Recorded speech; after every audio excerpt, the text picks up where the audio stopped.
এই কাজগুলি রবিবার ভুলেও করবেন না, না হলে দরিদ্রতা দেখা দেবে। নমস্কার বন্ধুগণ, আমার ইউটিউব চ্যানেলে আপনাদের সকলকে জানাই স্বাগতম।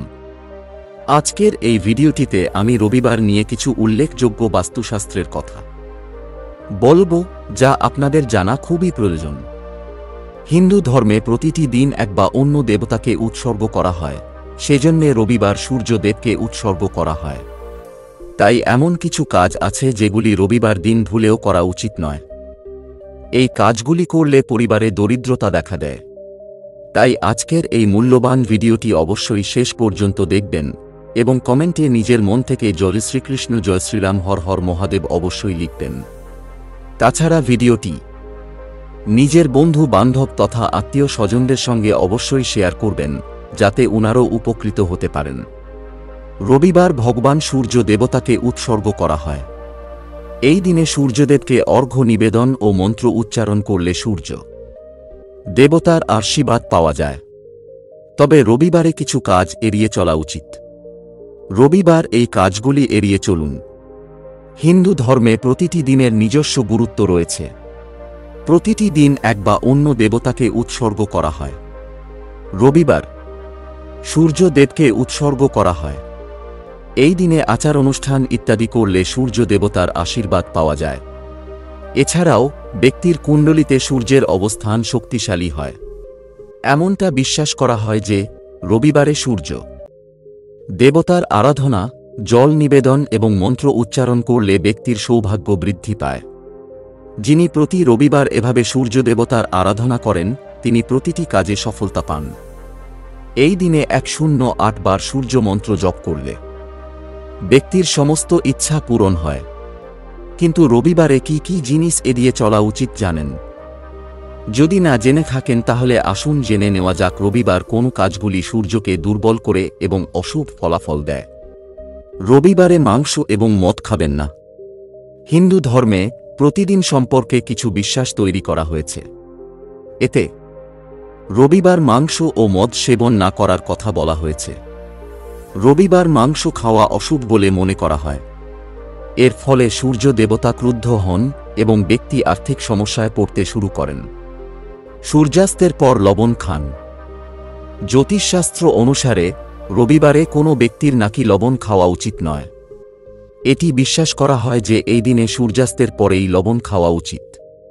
এদিন সূর্যাস্তের আগে লবণ খেলে সূর্য ব্যক্তির রাশিতে দুর্বল হয়ে পড়ে এবং জীবনে নেতিবাচক প্রভাব ফেলে। এই রঙের পোশাক পরবেন না। রবিবার তামার তৈরি ধাতু কেনা থেকেও বিরত থাকা উচিত। এদিন তামা ধাতু কেনা এড়িয়ে চলুন। এছাড়াও নীল, কালো, সবুজ রঙের পোশাক ভুল করেও পরবেন না। সম্ভব হলে এই দিন জুতোও পরবেন না। এমনই নাকি শাস্ত্রে বিধান রয়েছে। এটাও বলা হয়েছে যে রবিবার রাত নামার আগে সহবাস করা উচিত নয়।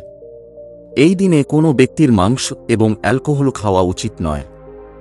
সাধারণত মানুষ শুধুমাত্র রবিবার চুল কাটে, কিন্তু এটা বিশ্বাস করা হয় যে রবিবার চুল কাটা সূর্যকে দুর্বল করে। তাই এই দিনে চুল কেটে মাথায় তেল মালিশ করা এবং দুধ ফোটানো উচিত নয়। রবিবার সম্ভব হলে তামার তৈরি জিনিস কেনাবেচা এড়িয়ে চলুন। এই দিনে নীল, কালো এবং ধূসর রঙের পোশাক পরবেন না। সম্ভব হলে এই দিনে জুতা পরবেন না। কখনই রবিবার সূর্যদেবকে না দেখে স্নান করবেন না। স্নান করতে যাবেন প্রথমে একবার দর্শন করেই। রবিবার সরষের তেল মালিশ করবেন না। প্রবল শক্তি এবং তেজ মনে পাবেন প্রতি রবিবার নিয়ম মেনে শক্তির উৎস সূর্যদেবের পুজো করলে। তবে এই পুজো বা অর্ঘ্য দানের ক্ষেত্রে কিছু করণীয় রয়েছে। পুজো করতে যা মানতে হবে। কখনই সূর্য পুজো করা উচিত নয় স্নান না সেরে। সূর্য পূজা করা উচিত সর্বদা তামার পাত্রেই।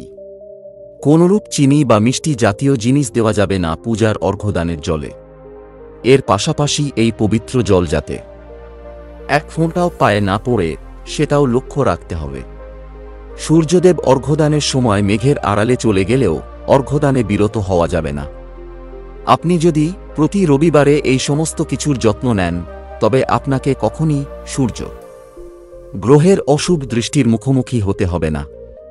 সূর্য ঈশ্বর সর্বদা আপনার উপর তাঁর আশীর্বাদ বজায় রাখবেন। ফটকিরি বা লবঙ্গ নয়, এই জিনিস রাখলেই সর্বদা মানিব্যাগ থেকে উপচে পড়বে টাকা পয়সায়। দেবী লক্ষ্মীর আশীর্বাদ পেতে কে না চায়? তাই ধনলক্ষ্মীর আশীর্বাদ পেতে অনেকেই অনেক কিছু প্রতিকার মেনে চলেন। মানিব্যাগে সর্বদা টাকা পয়সা মজুত রাখা কারোর পক্ষেই সম্ভব নয়। নিজের পার্সে অনেকেই ভগবানের ছবি রাখেন, আবার অনেকে বাস্তু মতে ফটকিরিও রেখে দেন। মনে করা হয় এতে মানিব্যাগে সবসময় টাকা পয়সা উপচে পড়বে। হিন্দু ধর্মমতে দেবী লক্ষ্মী হলে ধন সম্পদের প্রতীক। তাই আচারনিয়ম মেনে চললে ও ভক্তিভরে আরাধনা করলে দেবী লক্ষ্মী সর্বদা আশীর্বাদ প্রদান করেন। তাই ধনদেবীকে মন থেকে আরাধনা করলে ভক্তের জীবনে কখনো আর্থিক সংকট থাকে না। দেবী লক্ষ্মীর আশীর্বাদ পেতে কে না চায়? তাই ধনলক্ষ্মীর আশীর্বাদ পেতে অনেকেই অনেক কিছু প্রতিকার মেনে চলেন। মানিব্যাগে সর্বদা টাকা পয়সা মজুত রাখা কারোর পক্ষেই সম্ভব নয়। নিজের পার্সে অনেকেই ভগবানের ছবি রাখেন, আবার অনেকে বাস্তু মতে ফটকিরিও রেখে দেন। মনে করা হয় এতে মানিব্যাগে সবসময় টাকা পয়সা উপচে পড়বে। তবে বাস্তু নিয়ম অনুসারে পার্সে সবসময় টাকা পয়সা রাখার জন্য ফটকিরি, লবঙ্গ বা ভগবানের ছবির পাশাপাশি আরও একটি জিনিস রাখতে পারেন।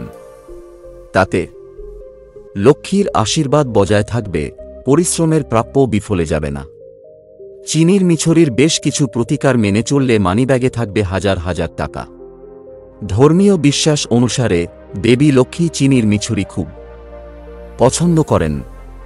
প্রসাদ হিসেবে মিছরিও নিবেদন করা হয়। তাই পূজার সময় লক্ষ্মীর সামনে চিনির মিষ্টি নিবেদন করুন। প্রসাদ হিসাবে চিনি বিতরণ করতে পারেন। এতে শুধু আপনার ইচ্ছাই পূরণ হবে তাই নয়, লক্ষ্মীর আশীর্বাদও বজায় থাকবে সারা জীবন। চাকরির ক্ষেত্রে প্রমোশন বা উন্নতি পাবেন হাতে নাতে। বিবাহের বয়স হলেও অনেকের সময়মতো বিবাহ হয় না। জ্যোতিষশাস্ত্র অনুসারে সেই সব ব্যক্তিদের ভগবান শ্রীকৃষ্ণ ও রাধারানীকে পূর্ণ আচারের সঙ্গে পুজো করা উচিত। এই দুই দেবদেবীকে তুলসীর সঙ্গে চিনি নিবেদন করলে উপযুক্ত জীবনসঙ্গী পেতে পারেন। বিবাহিত জীবনও সুখী হয়। জ্যোতিষ শাস্ত্র অনুসারে কুণ্ডলিতে শনিদেবের অশুভ প্রভাবে নানা সমস্যা তৈরি হয়। শনিদেবের কুদৃষ্টি এড়াতে প্রতি শনিবার কালো পিঁপড়াকে চিনির দানা খাওয়ানো উচিত। এই প্রতিকারে শনিদেব প্রসন্ন হন, শনির অশুভ প্রভাব থেকে মুক্তি পেতে পারেন। তো এই ছিল আজকের রবিবারের কিছু মূল্যবান বাস্তু টিপস। যদি ভিডিওটি আপনাদের ভালো লেগে থাকে তাহলে অবশ্যই একটি লাইক করবেন এবং এই ধরনের নিত্য নতুন ভিডিও প্রায়ই দেখার জন্য আমাদের চ্যানেলটি সাবস্ক্রাইব করে আমাদের সঙ্গে থাকবেন। ধন্যবাদ।